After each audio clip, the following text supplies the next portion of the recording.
Oi pessoal, bora para mais um vídeo de Lendo a Bíblia em um ano! Hoje nós iremos ler do capítulo 19 até o capítulo 21, então já pega a sua Bíblia, o seu plano de leitura, o seu caderninho e bora! E como sempre, primeiro vamos o quê? Orar. Papai, muito obrigada por esse dia onde nós estamos aqui buscando conhecer ainda mais sobre aquilo que o Senhor nos deixou, sobre a tua palavra. Ministra aos nossos corações, nos ajude, nos guie em sabedoria, nos dê discernimento, nos dê conhecimento e que mais do que aprender, que ouvir, do que anotar, que nós venhamos praticar e viver de forma que agrade ao Senhor. Aumente a nossa fome pela Tua presença. Espírito Santo, continue sendo conosco. É isso que eu te peço. Amém. Capítulo 19. Disse também o Senhor a Moisés e Arão: Esta é uma exigência da lei que o Senhor ordenou. Mande os israelitas trazerem uma novilha vermelha sem defeito e sem mancha, sobre a qual nunca tinha sido colocada uma canga. Vocês a darão ao sacerdote Eleazar. Ela será levada para fora do acampamento e sacrificada na presença dele. Então o sacerdote Eleazar pegará um pouco do sangue com o dedo e aspergirá 7 vezes, na direção da entrada da tenda do encontro. Na presença dele, a novilha será queimada, o couro, a carne, o sangue e o excremento. O sacerdote apanhará um pedaço de madeira de cedro, isopo e lã vermelha, e os atirará ao fogo que estiver queimando a novilha. Depois disso, o sacerdote lavará suas roupas e se banhará com água. Então, poderá entrar no acampamento, mas estará impuro até o cair da tarde. Aquele que queimar a novilha também lavará suas roupas e se banhará com água, e também estará impuro até o cair da tarde. Um homem cerimonialmente puro recolherá as cinzas da novilha e as colocará num local puro, fora do acampamento. Serão guardadas pela comunidade de Israel para uso na água da purificação, para a purificação de pecados. Aquele que recolher as cinzas da novilha também lavará suas roupas e ficará impuro até o cair da tarde. Este é um decreto perpétuo, tanto para os israelitas como para os estrangeiros residentes. Quem tocar num cadáver humano ficará impuro durante 7 dias. Deverá purificar-se com essa água no 3º e no 7º dia. Então estará puro. Mas, se não se purificar no 3º e no 7º dia, não estará puro. Quem tocar num cadáver humano e não se purificar, contamina o tabernáculo do Senhor e será eliminado de Israel. Ficará impuro porque a água da purificação não foi derramada sobre ele. Sua impureza permanece sobre ele. Esta é a lei que se aplica quando alguém morre numa tenda. Quem entrar na tenda e quem nela estiver ficará impuro 7 dias, e qualquer recipiente que não estiver bem fechado ficará impuro. Quem estiver no campo e tocar em alguém que tenha sido morto à espada, ou em alguém que tenha sofrido morte natural, ou no osso humano, ou no túmulo, ficará impuro durante 7 dias. Pela pessoa impura colocarão um pouco de cinzas de holocausto de purificação no jarro e derramarão água na fonte por cima. Então, um homem cerimonialmente puro pegará isopo, molhará na água e a aspergirá sobre a tenda, sobre todos os utensílios e sobre todas as pessoas que estavam ali. Também a aspergirá sobre todo aquele que tiver tocado no osso humano ou no túmulo, ou em alguém que tenha sido morto ou que tenha sofrido morte natural. Aquele que estiver puro aspergirá sobre a pessoa impura no 3º e no 7º dia, e no 7º dia deverá purificá-la. Aquele que estiver sendo purificado lavará suas roupas e se banhará com água, e naquela tarde estará puro. Mas, se aquele que estiver impuro não se purificar, será eliminado da assembleia, pois contaminou o santuário do Senhor.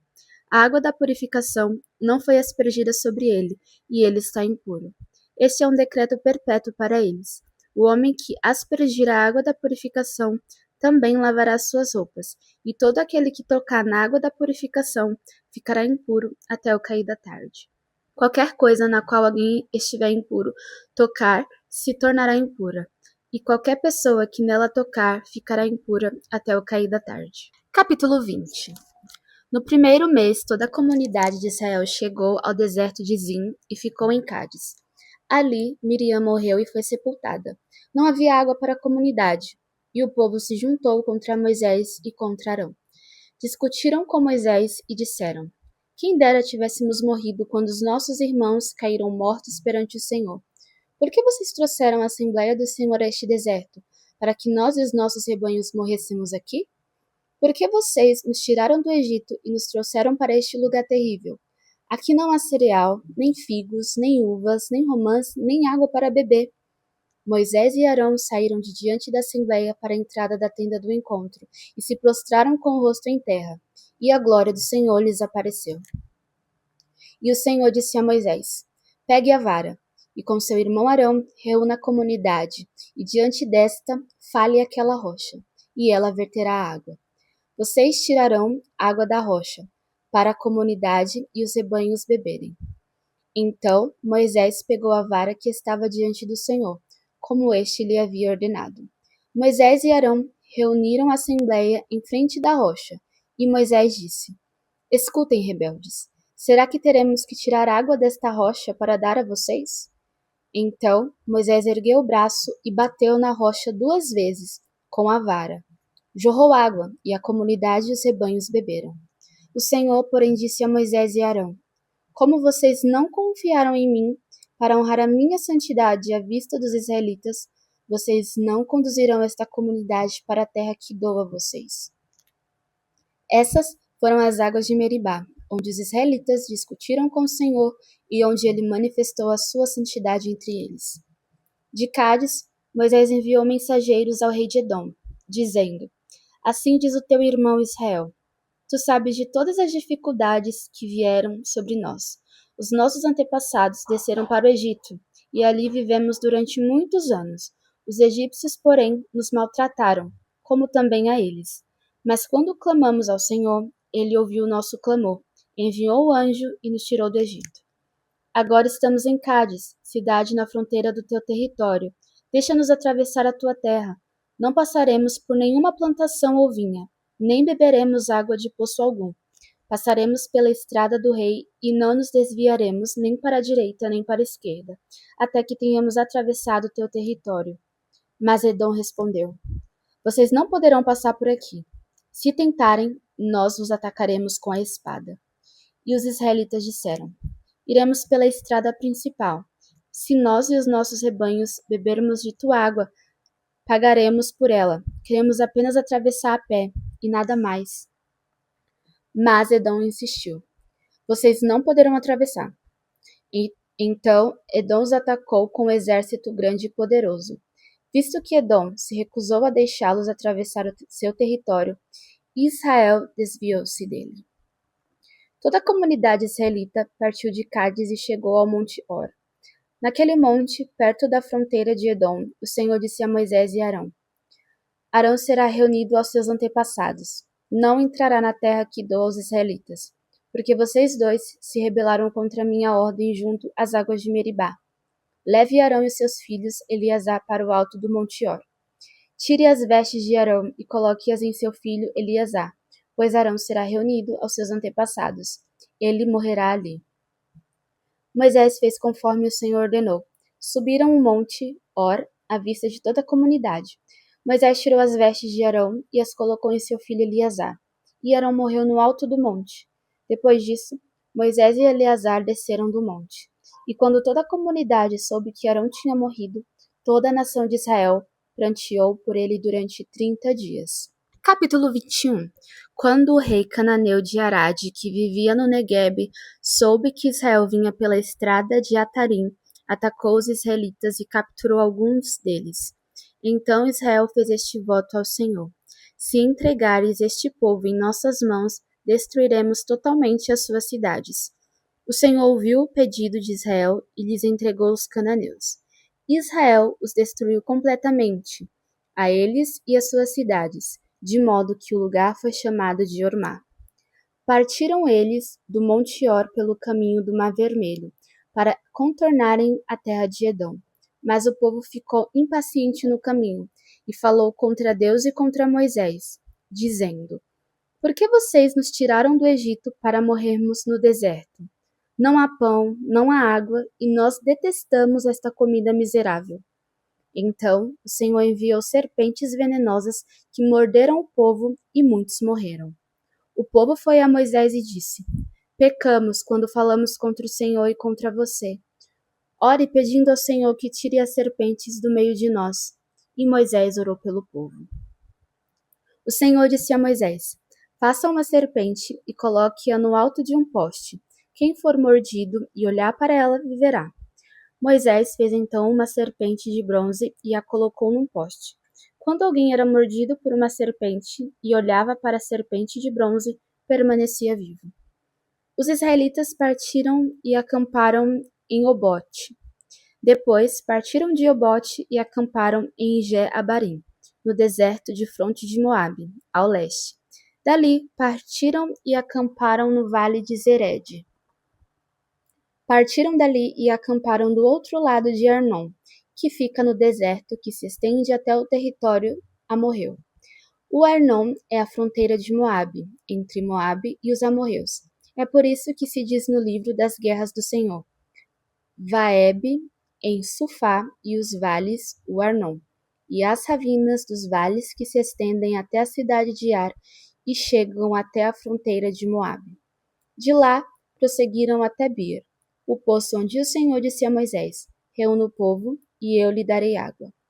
Então Israel cantou esta canção: Brote água ao poço. Cantem a seu respeito, a respeito do poço que os líderes cavaram, que os nobres abriram com cetros e cajados. Então saíram do deserto para Mataná, de Mataná para Naaliel, de Naaliel para Bamote, e de Bamote para o vale de Moabe, onde o topo do Pisga defronta com o deserto de Gisemon. Israel enviou mensageiros para dizer a Seom, rei dos amorreus: Deixa-nos atravessar a tua terra. Não entraremos em nenhuma plantação, em nenhuma vinha, nem beberemos água de poço algum. Passaremos pela estrada do rei, até que tenhamos atravessado teu território. Seom, porém, não deixou Israel atravessar o seu território. Convocou todo o seu exército e atacou Israel no deserto. Quando chegou a Jazá, lutou contra Israel. Porém, Israel destruiu com a espada e tomou-lhe as terras desde Arnon até o Jaboque, até o território dos Amonitas, pois Jazar estava na fronteira dos Amonitas. Israel capturou todas as cidades dos amorreus e as ocupou, inclusive Esbom e todos os seus povoados. Esbom era a cidade de Seom, rei dos amorreus, que havia lutado contra o Egito, rei de Moabe. Esbom era a cidade de Seom, rei dos amorreus, que havia lutado contra o antigo rei de Moabe, tendo tomado todas as suas terras até Arnon. É por isso que os poetas dizem: Venham a Esbom, seja ela reconstruída, seja restaurada a cidade de Seom. Fogo saiu de Esbom, uma chama da cidade de Seom consumiu Ar, de Moabe, os senhores do Alto Arnon. Ai de você, Moabe! Você está destruído, ó povo de Camas. Ele fez de seus filhos fugitivos e de suas filhas prisioneiras de Seom, rei dos amorreus. Mas nós os derrotaremos. Esbom está destruída por todo o caminho até Dibom. Nós os arrasamos até Nofá e até Medebá. Assim Israel habitou na terra dos amorreus. Moisés enviou espiões a Jazar, e os israelitas tomaram os povoados ao redor e expulsaram os amorreus que ali estavam. Depois voltaram e subiram pelo caminho de Bazã. Iog, rei de Bazã, com todo o seu exército, marchou para enfrentá-los em Edrei. Mas o Senhor disse a Moisés: Não tenha medo dele, pois eu o entregarei a você, juntamente com todo o seu exército, com a sua terra. Você fará com ele o que fez com Seom, rei dos amorreus, que habitava em Esbom. Então eles o derrotaram, bem como seus filhos e todo o seu exército, não lhes deixando sobrevivente algum, e tomaram posse da terra dele. Agora vamos orar. Papai, muito obrigada por esse tempo, onde nós aprendemos ainda mais sobre a Tua palavra, fomos lembrados sobre a Tua verdade. Papai, nesse momento eu quero te pedir perdão, porque muitas vezes somos iguais ao povo de Israel. Esquecemos dos seus feitos sobre as nossas vidas, se esquecemos dos milagres, daquilo que o Senhor já fez, daquilo que o Senhor faz, porque muitas vezes olhamos para a dificuldade, para os problemas, e nos perdoa, papai, porque muitas vezes nos posicionamos, agimos como filhos ingratos, falamos e fazemos coisas que não agradam ao Senhor. Mas eu sou grata porque a tua graça e a tua misericórdia nos alcança, Senhor. Eu sou grata porque o Senhor é um Deus bom. Eu sou grata porque o Senhor nos deste o privilégio de estar na tua presença e ser transformado pela essa verdade, papai. Espírito Santo, continua ministrando aos nossos corações, falando conosco, tudo que nós temos aprendido seja refletido nas nossas ações, não para nos vangloriarmos ou acharmos que somos melhor do que alguém, mas para honrar o teu nome, Senhor, glorificar o teu nome. É isso que eu te peço e te agradeço. Amém. Bom, agora você já sabe, tira um tempo para meditar sobre aquilo que a gente aprendeu. Te vejo amanhã. Um beijo e tchau!